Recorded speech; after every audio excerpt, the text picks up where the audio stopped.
Hello. Hi. Hi. Hi, Victoria. Hi, everybody. What a lovely welcome. Hi. Everybody's super excited. I'm super excited and very nervous. So. Oh, don't be nervous. Don't be nervous. This is fun. This is the fun stuff. Thanks for choosing LaSalle. And, I think the other schools are a bit like, so, yay, LaSalle. I'd like to start by asking you some questions about your brand. Let's hear. What's the philosophy of your brand? For me, I like to empower women, make women feel good, and creating something that is deceptively simple, not overly complicated, very well made. It's about luxury, quality, a strong fashion message. Right. So it's for the woman on the go. Open the closet, this is the one to go. Yeah, I mean, boys can wear it too if they like to. I think it's a bit weird, but hey, I'm not going to judge. Oh, boys will wear it. It's really women that appreciate and love luxury and fashion. And that is why I'm so excited to be here in Singapore. The women here really understand fashion. They have a flair for fashion. It comes very naturally to them. So it makes my role as a designer the dream role, really, because you just understand and embrace that here in Singapore. Right, thanks. Early on, you mentioned in one of your behind-the-scenes video that you will wear every single piece in the collection. I believe that's in reference to your first collection. Right. No, I would wear every piece in all of my collections. I'm designing clothes that I want to wear myself. As the collections move on, I'm adding more and more, but the fact still remains that these are clothes that I want to wear myself. I want to challenge myself, design-wise, each season. But ultimately, this is coming from me. I'm not pretending or trying to be anybody else. This is me. This is what I desire as a woman. And I think that's the main message. I want to create what women out there desire. Yeah. So is that a primary concern, or would you design clothes that are not necessarily something that you would put on? I think as I get older, in 30, 40 years' time, maybe I would fantasize about myself wearing the pieces. I can't be 100 years old wearing a miniskirt, but currently I can wear everything that I design. Yeah. So it's definitely things that I would wear or that I would fantasize about wearing. It's still me. It's still the essence of me. It's still my taste level. Okay. You'll be launching your first standalone store in Dover Street. Can you speak a bit about the approach that you've taken on this project? For me, this is very exciting for me and my whole team. This is the first time that my customer will be able to feel and see my brand through my eyes. We launched a website where you can buy our collections, an e-com site for Victoria Beckham about a year and a half ago now, which has been hugely successful. And what is great about the online and also the store in London is I am deciding what will be sold in the shops. Whereas normally I'm dictated to, or the customer is dictated to by the buyer. That's not going to be the case. Mm-hmm. This is my vision. These are my favourite pieces that as a customer I would like to buy. I'm going to buy more into the fashion pieces that are in all of the shows. So I think it will definitely be a different experience to when a customer would normally go shopping for ready-to-wear. Why Dover Street? Because it's the coolest address in London. I mean, I'd live there if I could. It's very, very cool. I really like it. I love London. I live in London. I'm from London. The heritage is something that I really respect and I want to celebrate, though putting my twist on that. And Dover Street is somewhere where I go shopping a lot. There's some great shops there. There's some great restaurants and clubs and hotels. It's a beautiful part of London. It's in the centre. It's definitely the heart of London, is by far the coolest part of London, in my opinion. Have you been? Yes, I've been once. You have? Yeah, to Dover Street? Dover Street, Dover Street and Market, you like, yes. Dover Street Market is great. Yes, we love Dover Street Market. So you're a British designer. Is there a reason why you chose New York to show? I lived in Los Angeles for a long time, and when I first started doing my shows, not all of the key press and all of the key buyers went to London Fashion Week, and everybody did go to New York. So it felt like the right place at the right time. I was living there. I could have everybody see the collection as well, because, as I said, everybody went there. And I'm very lucky to have the time slot that I do with regards to my show. And it's what we know. It works. It works for us. It really works for us. And I'm very superstitious as well. I don't have any intention on moving from New York. We've actually just opened up an office in New York as well, which is very exciting for us. And America is a big market, and a market that is very exciting. So it just makes sense. It makes sense. All right. When you're designing a collection, how do you know when it's done? We have students who are doing collections and they never know when to stop. No, we never know when to stop. We keep going and going and going. The collection isn't done until the first look goes out onto the catwalk, to be honest with you. Things are changing, things are evolving, things are being made. And the more and more that we evolve, and the larger that the collection becomes, and the more demanding that our stylist becomes, the larger the collection grows. So, the morning of the show. But we have most of the collection ready before it goes to New York, certainly the commercial collection. All right. You say you're superstitious. Have you got any backstage rituals? I'm not going to be very honest. If I was honest here, you'd all think I was a little weird. I don't have any rituals. I'm one to carry my crystals with me, which some might think is a little odd. No, I just think that it works for us. New York works. Okay. My team are happy there. We have a great setup there. We have a great pre-production space there. Mm-hmm. We go to the same hotel. So it's just perfect for us. Okay. But I am quite superstitious. I don't walk underneath ladders and things like that. And if I see magpies, I kind of do this salute-y thing, which is a little weird, but could be worse. All right. I have some questions in a bowl just to mess them up. Okay, it's like bingo. Yeah. That's nice. So do you want to pick one and I pick one? So what happens if we... No looking. Oh, no looking. Okay. And if we pick a question, does somebody get a prize? No. Oh, okay. That's a bit rubbish. Okay. Oh, see, look, what's your backstage ritual for runway shows? We've done that. You don't get a prize. Okay. Bad question. Okay. When did you get the first inkling that you might want to be a designer? Ever since I was really young, ever since I was a little girl, I've loved fashion and have read fashion magazines. I used to watch my mother getting dressed, looking very glamorous in the 80s with her big hair and her big shoulder pads. Mm. And I've always respected fashion as well, and had a lot of admiration and respect for fashion designers and what they're doing. All right. It's okay, my turn. Let's see what's this. Really delve into that. Okay. What music are you currently listening to now? Does it influence your design? The Spice Girls. Right? Bravo! I was kind of telling the truth then. What music do I listen to? I like some pop music.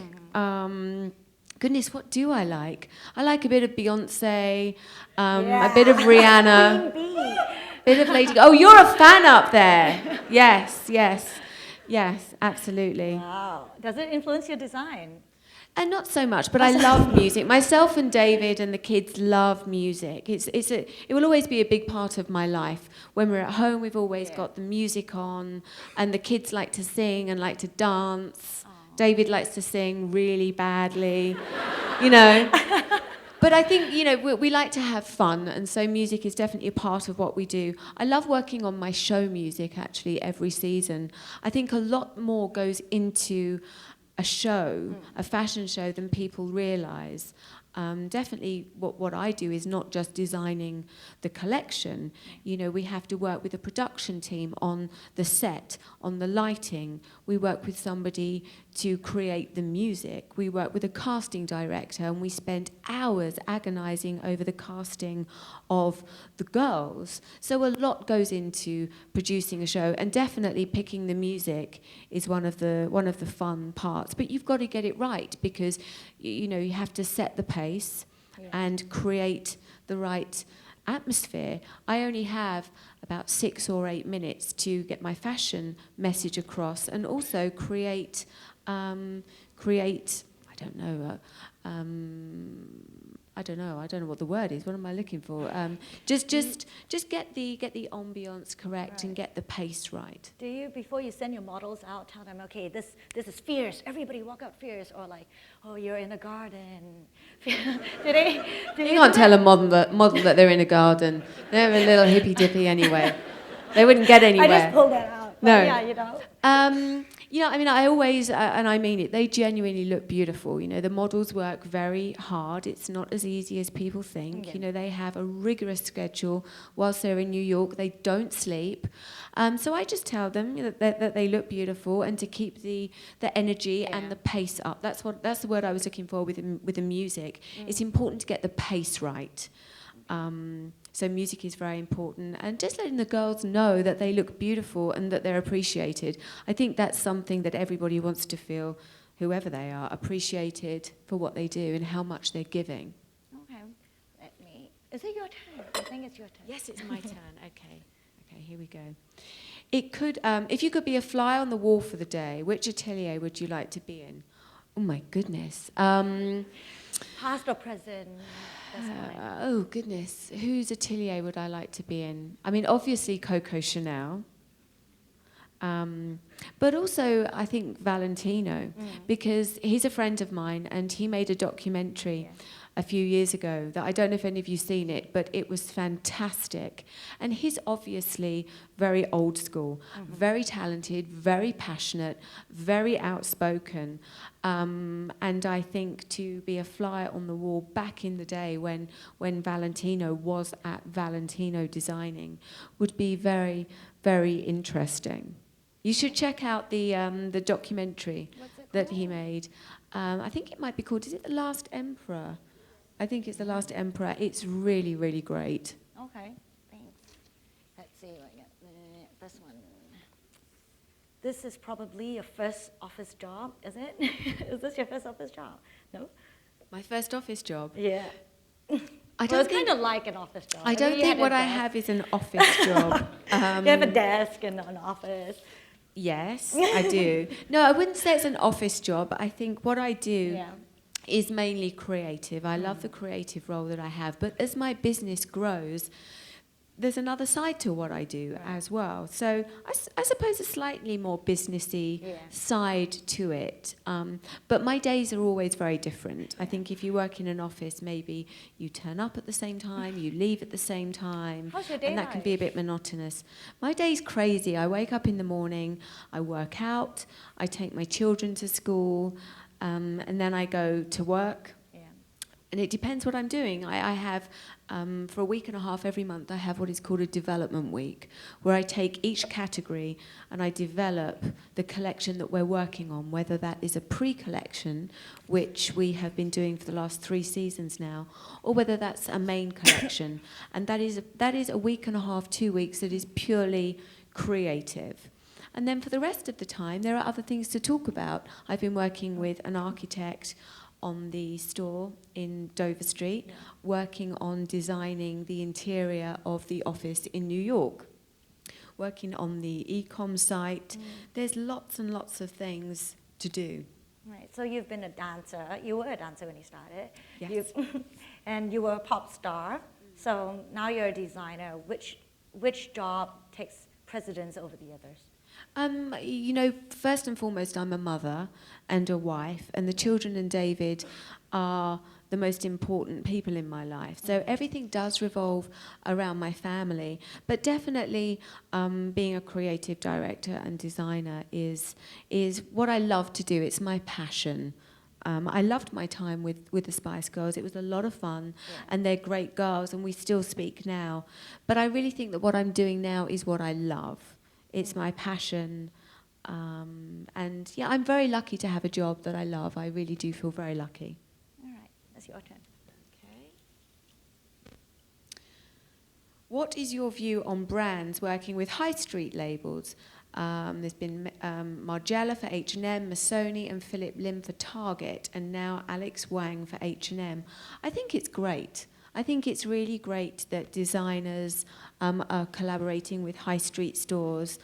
At some point, I would definitely think about doing it. It's not something that I could do anytime in the near future because it takes a lot of time. And as much as my brand is growing, we're still quite a small brand. You're doing pre-seasons as well, yeah? We're doing pre-collections now as well.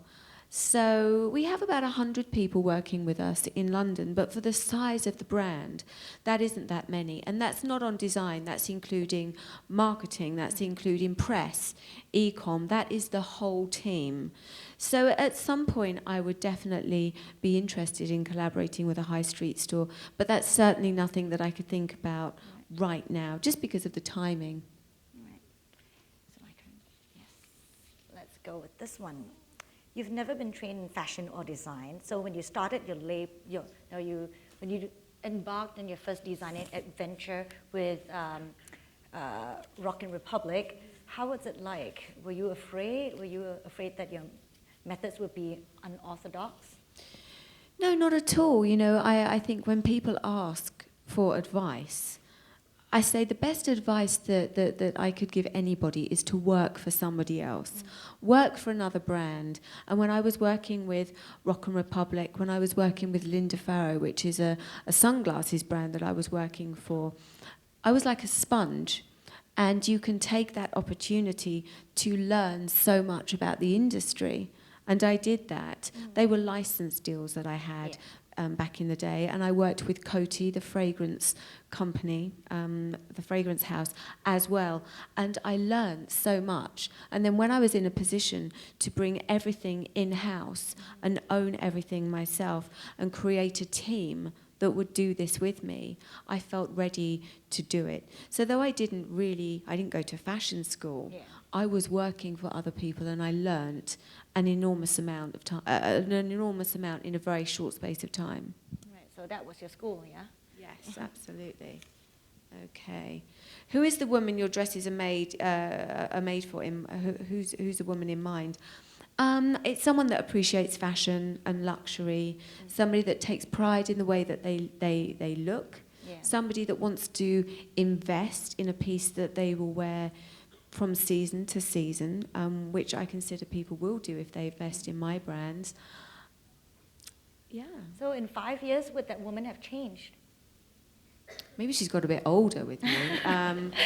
But mind you, having said that, I also think that I have got a younger customer as well. I think my customer is constantly evolving. It's not about age.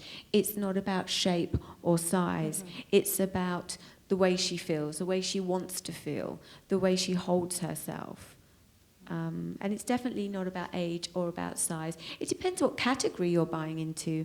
I have the ready-to-wear collection, and then I also have the Victoria Beckham collection, which some might say is the younger sister of the ready-to-wear collection. Lots of fun prints, fun colours, and it's a looser aesthetic. So definitely lots of different ages. Let's see, this one. Many celebrities have gone and started their own labels, but not many have succeeded sustaining in the business and much less gaining credibility. So you've not only launched your label, but now everybody wants you. So how do you feel and how do you deal with these accolades? You know, I think that other celebrities that have gone into fashion, I think that they've done it in a very different way. It's been a different approach, and there's nothing wrong with that approach. It has suited them. They have been licensed deals. I own this brand, and I'm very hands-on. quite often I get compared to Mary-Kate and Ashley, the two, the two roles, sisters. yeah. Again, they came from a celebrity background, and they have proven themselves as well. I never went into this trying to prove anything to anybody other than to myself. People had preconceptions right at the beginning, but from the moment that they saw the collection, people were talking about the product. They weren't talking about me as the celebrity. The product was speaking for itself. It was good quality, and it was selling. Women wanted to buy the product because of the product, not because of me. I'm not just putting my name on things. I'm very hands-on throughout the entire process. So I think there's a big difference. Okay, but with all the good reviews, I'm sure do you feel a bit of a yes, I did it? I do for me and for my team, because my Yeah. team work really, really hard. And I'm proud of all of us with what we're achieving. And to come here to Singapore is very exciting for all of us. We had an event last night actually in Jakarta, and the night before here in Singapore with Pedder, who have been the most incredible partners for us, really supported us as a brand. And so for us to come here, see the store with our own eyes, and it's a great store, by the way. I don't know if you've all been, but it's an incredibly beautiful shop. But for me to also meet my customers here, to shake the hands of the women and get to know them, and they're so glamorous. I have to say, so far in Singapore and Jakarta, you definitely have the most glamorous women in the world that I've seen. Oh, thanks. Which you do. Very stylish, very chic, and very beautiful for sure. Okay. Oh, I think it's your turn. You want to go? Okay. Do you read reviews of your own collections? Which are the publications you look out for? I do read the reviews. I don't read tabloids, but I do read reviews. Because I'm interested in what they have to say. I can learn a lot from the reviews. I'm not asking everybody to always say lovely things. I've been very fortunate, and the reviews continue to get stronger and stronger season on season. But I can read the reviews and I can learn from them, and I can better myself. Okay. If it wasn't fashion design, what would it have been? I don't know. I'm not sure. I don't know. I'm not quite sure, no. I don't know. I get to pick another one. Something arty, probably. All right. Styling, maybe? Maybe, or makeup. I don't know. Something fun. What do you do when you have free time? I like to hang out with the kids. We like to do things as a family. We like to take them surfing if we're in LA. Do you surf? I watch. They surf. Right. Yeah. I watch and clap. But we like to do things as a family. Spending time as a family is very, very important. Myself and David, not too often, but every now and then when we have the time, like to go out for dinner, just the two of us, or with friends. But any kind of activity that we can all do together is what we like to do. It's fun. Yeah. You're based in London now, right? We are, yeah. But we go between London and Los Angeles. All right. Yep. Okay. If you were to open a multi-label store, what brands would you stock? I'd stock the best. I have to say that when we are working with our retail partners, quite often we are situated near Givenchy or Celine or Lanvin, Chloe. So I would definitely stock those kind of brands.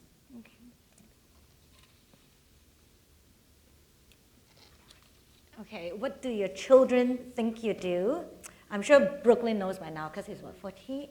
Yeah, but what about the younger ones? Do you know the kids came to my fashion show this season for the first time, the boys, because they're at school and I don't like them to spend time away from school. But they came to the show and they were really surprised by the scale, by how big the show is and how many people are involved and the focus and the hard work. And I think they were all very, very surprised Right. that actually mummy does do something. They don't know what the office is. They know I go there, but they don't know what it You is. just disappear for a few hours. I just go to the office, Yeah. and quite often I come home from work and I'll take my shoes off and my handbag and my sunglasses, and Harper will put on the sunglasses, put on the heels, hold the handbag and totter around the kitchen and say, I'm going to work, I'm going to work. But I don't think she knows what work is. But one day. Yeah, okay. I think we have time for students on the floor. Come on, don't be shy. You raise your hands. Anybody? Gabby.